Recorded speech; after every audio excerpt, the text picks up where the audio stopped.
Namaste, everyone. Welcome, welcome. Happy Earth Day. I hope you guys are out there celebrating this beautiful planet of ours and loving your mother up, loving that Mother Earth.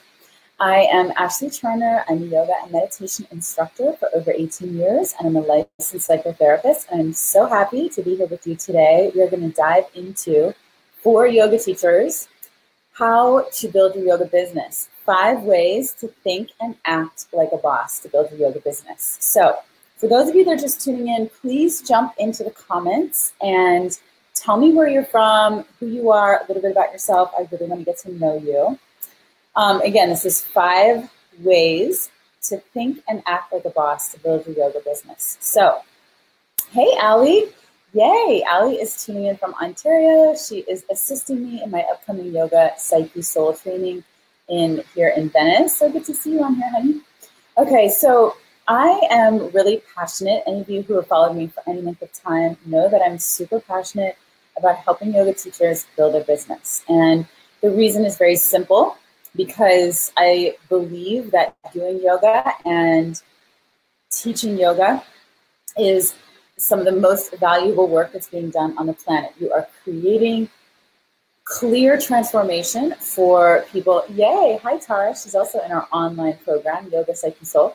So you as a yoga teacher are creating transformation for people. You are changing lives. You are changing the trajectory of people's lives. You're helping them heal in body, mind, and spirit. This is so important. This is some of the most important work to really up-level consciousness. So yay, I see everyone tuning in. Hi, Christy. Hi, Doug. Hi, Polly. Good to see you guys. Yay, Polly. Near Sydney. I'm going to be back there. My man's from Sydney, so I'll be going there about once or twice a year. Hey, Jenny from Orlando. Okay, so yoga teachers are doing some of the most powerful work on the planet, truly. This is helping to heal the planet. We're here on Earth Day. You are helping to change people's belief systems, help them create new habits in their body, in their breath, in their mind. And this is some of the most radical work being done right now. So you deserve to thrive. You deserve to make really good money. You deserve to have a thriving business. But what I've seen in the yoga industry is that many, many yoga teachers are not making the kind of money that they want to be making. And when I was teaching my training, Yoga Psyche Soul, last year, I saw that I asked the whole training, how many of you are making the kind of impact and income that you want as a yoga teacher? And not one single person raised their hand. They were satisfied with the amount of money that they're making. So, and the impact that they were having. So how many people you're reaching. So today I'm going to dive into this. I also have a free training, which we just launched today. It's a 3-part video training that you can get free, and it's called How to Build Your Yoga Business with Heart and Hustle. The first video just dropped today, and we're talking about the Instagram effect, how Instagram has changed the landscape of yoga and pretty much every other industry completely, and many, many other things. So jump onto that. I'm going to give you the link for that right here, and I will put it in the comments as well. And so this Facebook Live, I'm going to talk about 5 ways to think and act like a CEO, like a boss. So the first thing that I want you to consider, now this is something that I noticed in my own life. I noticed that when I started to, let me just get over here and give you this link. Hi, Shane. I see you on here. Okay. There you go. Okay, so the link is in there for you guys as well. Let's make sure it posts. There we go. Okay. So this is something that I saw for myself. I saw that when I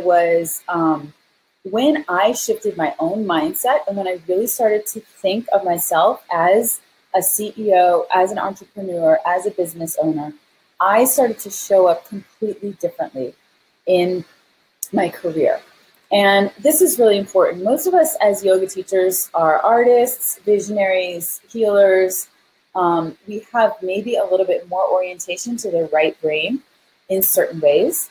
And what I've seen in the industry with my colleagues, with my students, with my friends, is that many people aren't fully taking ownership and showing up in their business as a CEO, as an entrepreneur, thinking of yourself first as an entrepreneur, as a CEO.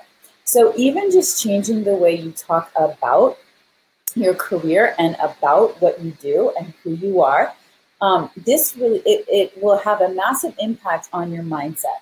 So this really shifted for me when I went through the process of creating my my corporation. And I completely separated my business and personal. I set up my corporation. It's Ashley Turner Inc. I set up a whole other, I separated the finances. I set up, business accounts just for my yoga business. And in that time, which was maybe like 5 years ago, and I should have, to be honest, done it a lot longer ago. So I really encourage you all to do this early, at the beginning of your business. So you start to get in the mindset of thinking of yourself as a company owner, as an entrepreneur, as a CEO. This creates a massive mindset shift. And you start to show up and you start to look at the landscape as a business owner. What would a CEO do? The way that a CEO thinks through a process is much different than the way that an artist or a visionary thinks through a process. So what this did for me, for example, was I started to look very much more objectively at the products and the offerings that I had. I wouldn't say yes to a project unless it was a fiscally responsible project. In other words, I wasn't just leading from my heart. I wasn't just leading from this sort of whimsical, intuitive, inspirational in the moment. I was checking in with myself as a business owner and how is this fitting into the larger strategy of my company and the larger strategy of my income, and is this a wise vertical in my business? What is this funneling into?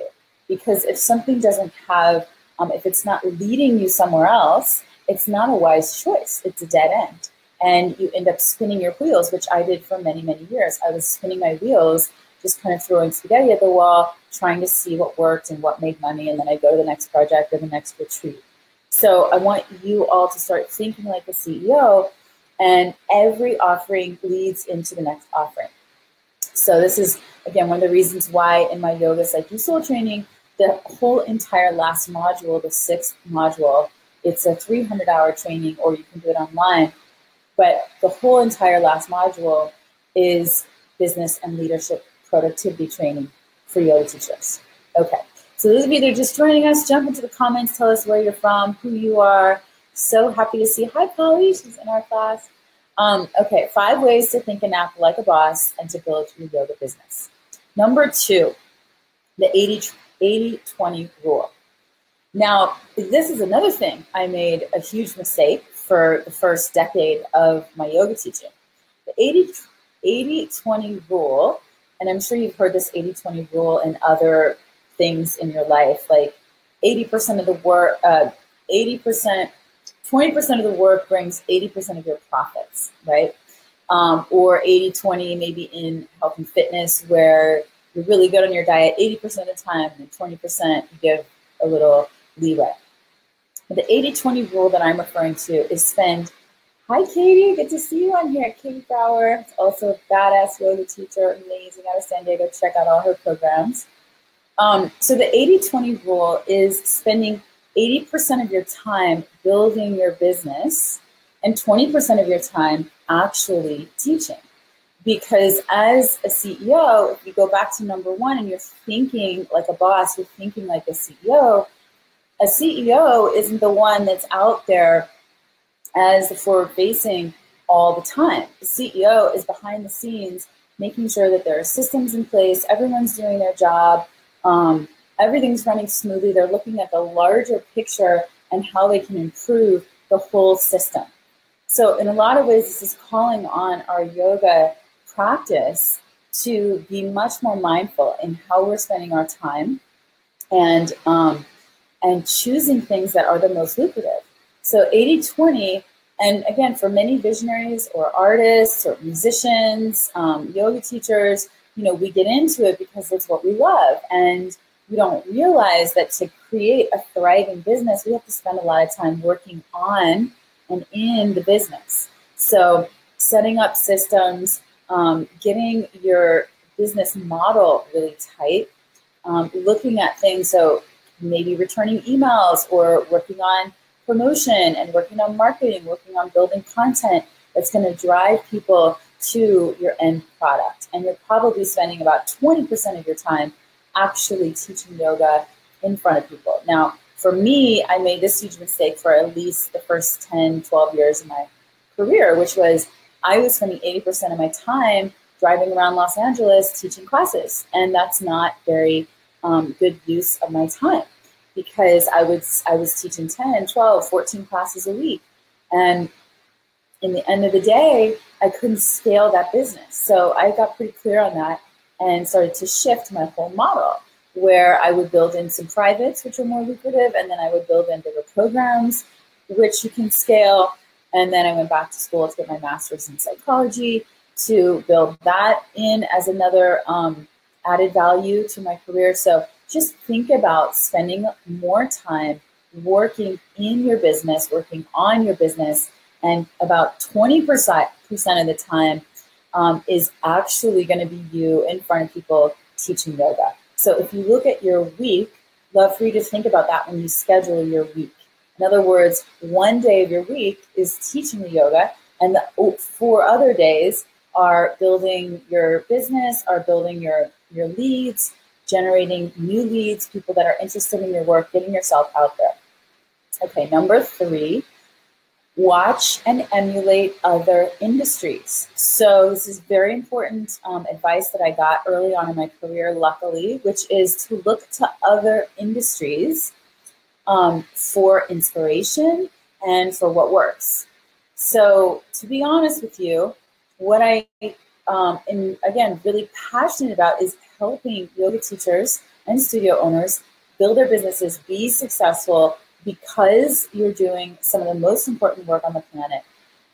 But there's not a lot of great business models that I see in our industry.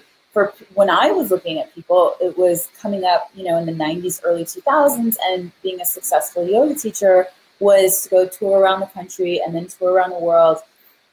Maybe you get on a cover of Yoga Journal, maybe you get some yoga DVDs, and build that way. And so that's what I started doing. That's what my mentors were doing. And I started, again, running around the world and teaching all over the country. And then I realized a couple of years into it, that's not actually the lifestyle that I wanted. I wanted to build a solid business model that was repeatable, that was scalable, that I could leverage my time and I could leverage my money. And so even if you're going to teach a weekend workshop that has 30, 40, 50 people in it, it's still limited to those 30, 40, 50 people, and you can't just repeat that again and again. It's not working on autopilot. In other words, you're still in the time for money model. You're still exchanging your personal time for the money that you're getting. You have to be there to show up and teach in order to get the money. So we want some of that because there is no comparison for the experience of a live event. We know that. It's so transformative. Being live in the room with people is unparalleled. Doesn't compare online even. But there are other ways that you can also scale your business. So look to other industries. Look at how other people are leveraging. Also, look to, it's also something where, especially with social media and Instagram now, and I talk about this, I have a free live training. The link is right here. I still have that up on the screen. I guess I didn't realize that. Which is a free video live training for all of the yoga teachers out there, how to build your yoga business with heart and hustle. The link is right there, and it's also in the comments. Okay, so one of the things that I cover in this free live training is called the Instagram effect. And I go into detail about how Instagram has changed the landscape of yoga, if you're a yoga teacher, what to do about it, how to navigate it wisely. And what I've found is that in our industry, if you just are looking, if you're just following people that are in the yoga industry, or that you maybe you're inspired by, but we can get very caught up in looking at what other people are doing. And as I heard Laura Roeder say, keep your eyes on your own paper. Keep your eyes on your side of the street. Look to people. If we look to people in other industries, it's maybe easier to be inspired and let ourselves really follow sort of their lead and emulate some of their business models and their best practices into your world. So I look at interior designers. I look at people that I think are doing it really well. People like Emily Henderson. I follow her on Instagram and online, and I watch her newsletter. I watch the kind of content she puts out. I watch what kinds of things she posts. Or Jenna Kutcher, who's a photographer and doing it as well in the photography world. Or Hillary Rushford, who's doing it as a personal stylist. And so how these women are entrepreneurs and being successful, but they're in other industries. And I think they're doing it really well. So I emulate them and I watch them. So begin to follow people and seek out people who are really inspiring and rising stars in other industries. So keep your perspective fresh about what's happening in the world at large and how then you can apply it to your work in your industry, in yoga work. Okay, number 4, very important. It might be my favorite one of these tips, which is up-level your tribe.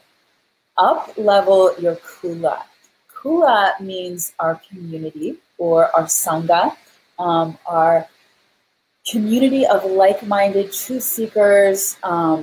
In the yoga practice, we know it's very clearly laid out that our tribe influences us. As I think it was Tony Robbins or Jim Rohn said, look at the 5 people that you're closest to. Look at the 5 people you spend the most time with, you talk to the most. They inevitably have the most influence on your subconscious mind. And if you look around to those 5 people, you could probably name at least 3 or 4 of them right off the bat. Maybe it's your husband, maybe it's your sister, maybe it's your best friend or your colleague. Where are they in all these different realms of life? Are they where you want to be, or are they even a little further? So in their health and wellness, in their spiritual practice, in their business practice, in their relationship to money and finance, in their relationships, what quality of relationships do they have, right? Who are the 5 people that you surround yourself? And every year, and I do this every year at the new year, I really think about, how do I want to up-level my tribe? Who else have I met that really inspires me, that I want to emulate, that I want to be a little bit more like? So again, when I was coming up in the yoga world, I was very clear to choose 1 or 2 mentors that really are further along, and they have a life and a lifestyle and a business that's something that I want to aim for. So I chose people like Brian Kest and Sean Korn, who were really successful in the yoga world. And then about 13 years ago, I was on a trip and I had a really profound moment, and I tell the story a lot in my training, especially in the module on business and leadership. And we had rented a house. I was having this birthday, and there was 5 girls there, 6 girls there. It was myself, my twin sister, my younger sister, my cousin. So those 3 people from my family, and then 3 friends from LA, more yoga friends. And my sisters are very, very successful. They both have master's degrees from Ivy League schools. They both worked in different industries. My one sister's been in finance her entire life and on Wall Street, and now started her own company about women and money and investing for women. And then my other sister was in law school, was a lawyer also in New York City, and then went to work in the White House, went to work on Obama's campaign, and then in the White House in the administration for 8 years and finally in the White House. And now she's at WhatsApp. So they are very successful, and they've always been very driven and career-minded and super sharp. And then I had some of my friends there from the yoga world. And when I was on this trip, I could see this juxtaposition between my sisters and my friends. And I saw that my sisters were really slaying, like they were really killing it in their careers. And they were like on light speed.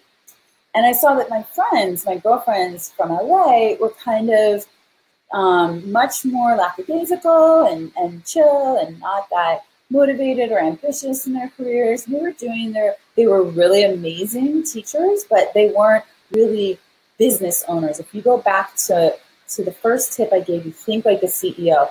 Call yourself a CEO. Call yourself an entrepreneur. Call yourself a company owner. And I saw this difference, and I saw that my girlfriends had a much different mindset. And I kind of started to have this inner, I almost felt sick for a while on that trip. It was really such a sharp juxtaposition that I really got clear that I needed to up-level my tribe in LA. I needed to surround myself with people, with other women who were girl bosses, who were entrepreneurs, who were really going for it in their careers. And as much as I absolutely adored these girls, if I surrounded myself with them the majority of the time, my mindset was going to stay very limited, and it wasn't going to be sharp and clear and influenced to really expand in these ways and advance in these ways. And so when I got back, I made some very significant shifts in my friendships. And ever since then, I made shifts like I never do a lunch date in the middle of the week. You know, these kinds of girls were like, hey, let's go to lunch. Let's go to yoga class in the middle of the day. Do you want to meet for a hike like during the week? And for me, I looked at my business as I'm working during the week. Like imagine I'm at my career or my company. I'm working from 9 to 5 or 11 to 7 or 10 to 6, or whatever that is. I don't take 2 or 3 hours in the middle of the day to go for a hike or to go to yoga. Now, sometimes I can if I want, but I typically never make dates with friends like that, because those are my most productive hours, and I want to hold to that and hold those boundaries for myself. So I started to up-level my Kula. I'm very, very clear about who I hang out with, who I have any kind of conversation with, because I know that's influencing my subconscious mind.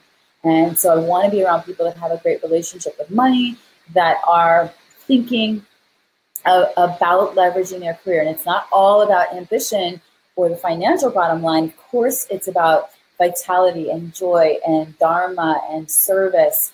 But all of these things play together, and I want to be around people who are excelling in all of those ways. Okay, last one. Now, I want to hear from you guys. Any questions that you have, any comments, whether you agree with me, whether you don't agree with me, I want to hear. So for those of you that are just joining, I have a free video training that's going on right now. We just dropped it today, and the link is right there for you.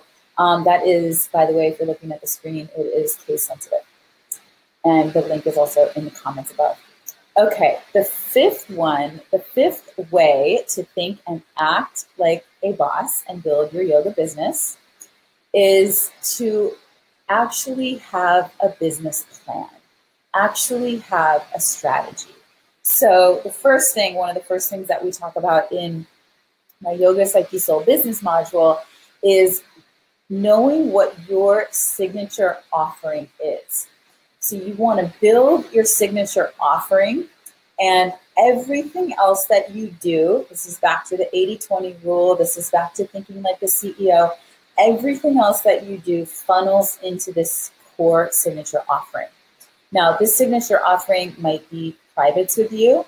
It might be, it's your highest ticket item. It might be a training that you do once a year for a week, or it might be your retreat that you do every 6 months. It might be a larger online course that you're doing, or it might be your yoga teacher training that you're offering. But you want to start to think about what is your signature offering. Your signature offering is not just your weekly yoga classes, and it's not just, a weekend yoga retreat. Your signature offering is something that you build your brand from, you build your brand around, and you think about maybe eventually you have 2 or 3 what are called verticals in your business, 2 or 3 core signature offerings.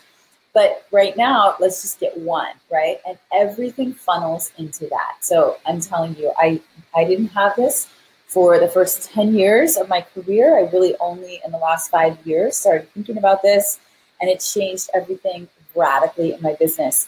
What it does is it helps you get crystal clear about your boundaries, about who you are, what you're showing up as, what your brand is, what you're representing, what you're embodying. And you want to prioritize your time and prioritize your projects. Like I said, I would just say yes to everything. And then I was spun out, and it wasn't really progressing because things weren't building on each other. When you know and you have a business plan and you have your signature offering, your core signature offering, everything funnels into that. And so you're seeding along the way in your group classes, in your weekend workshops, you're seeding, you're hinting, you're building the interest, you're funneling things into what is your core signature offering. Okay, this is what's going to thank you, Katie, you're so sweet. This is what's going to radically help you build a company and build a successful, viable, financially viable company. So think like a boss, think like a CEO, describe yourself as a CEO, as a business owner, as an entrepreneur. Know the 80-20 rule and keep to that. 20% of your work is actually teaching the yoga. 80% of your work is building your business, building your team, knowing your priorities, knowing what's called your KPIs, your key indicators, right? So you want to know what your key performance indicators are in every aspect of your business. That's a whole nother thing we'll talk about later. Number 3, watch and emulate other industries. Number 4, up-level your kula. When you up-level your kula, you up-level your mindset. So really be careful about who is getting into your inner circle. Very diligent. And number 5, have a business plan. Know your core signature offering, build everything, funnel everything else into it so that you can actually leverage your business. Okay. So if you love this, please like it. If you know anyone else will be interested in it, please share this or tag people below who you think would be interested in this information. Jump over to the free live training. This is free video training. This is listed right there, bit.ly/heart hustle, and that's case sensitive. There's also a link above in the comments. And I would love to see you. The first video of this training just dropped. Again, we're talking about the Instagram effect on this training.